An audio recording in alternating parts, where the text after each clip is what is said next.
Well, here I am again in Phnom Penh after 20 years. I'm curious to see how the city has changed. Stay on with me till the end of this video. My impressions? Well, the Pochentong International Airport still looked very much the same, except it was much busier. But it was all paperless. It was smooth, easy, and in fact, I was very impressed.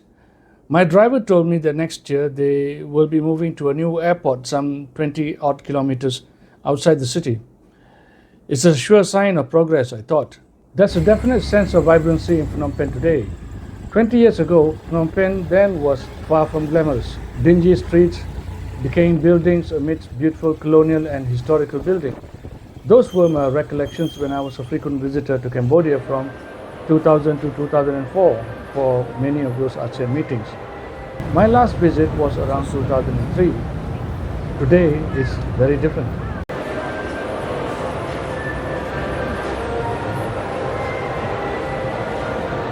Just like a movie.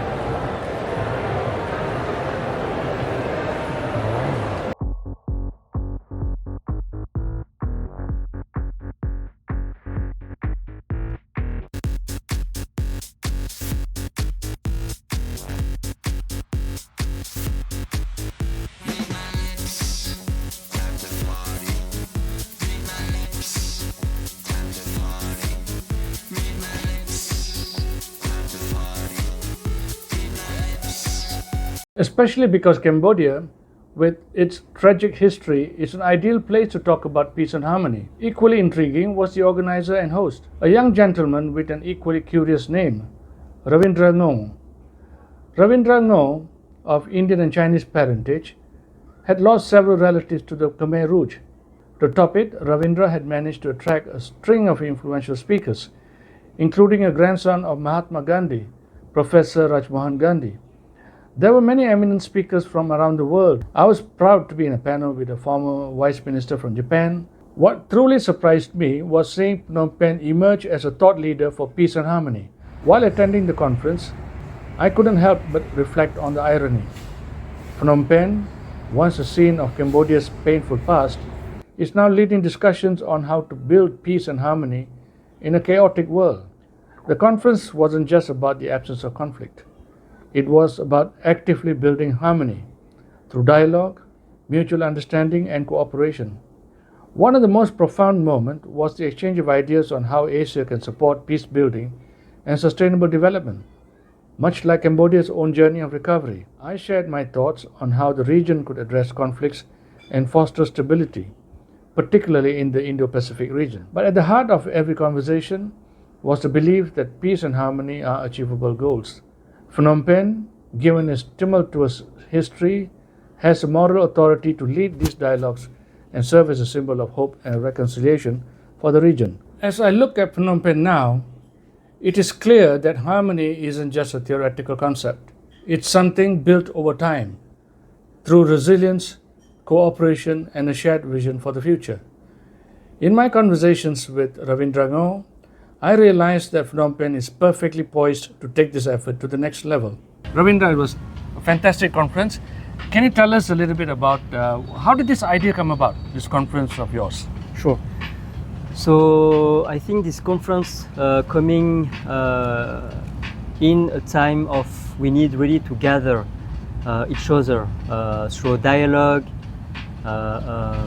collaborations from different leaders profile to speak and to tackle those global challenges. Vous êtes content de participation des jeunes dans cette conférence? Merci pour votre question. Effectivement, le Asian Network est une communauté où maintenant nous rassemblons plus de 600 membres au travers de 20 pays d'Asie sur des profils très différents. Mais une spécificité, c'est que 60% de notre réseau sont des jeunes leaders de moins de 40 ans. C'est le futur du leadership en Asie forcément, puisque en Asie, l'ASEAN, région de l'ASEAN, ASEAN, 70% en dessous de 30 ans, l'âge de la population. Donc si vous voulez, nous devons d'avoir une participation à l'image de notre réseau.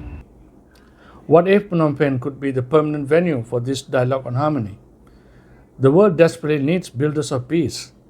But to succeed, we need a way to measure progress.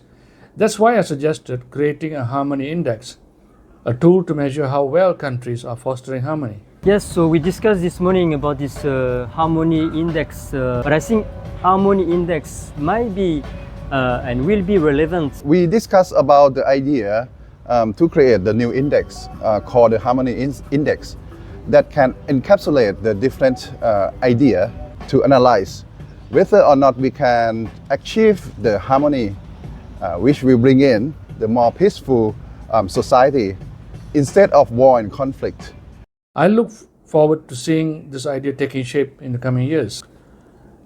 Cambodia's transformation is a reminder of what's possible when nations work together to foster peace and progress. As I leave the city, I'm filled with optimism, not just for Cambodia's future, but for the future of Asia as a whole. If you have comments, please share them. And if you like this video, hit the like and subscribe buttons as well.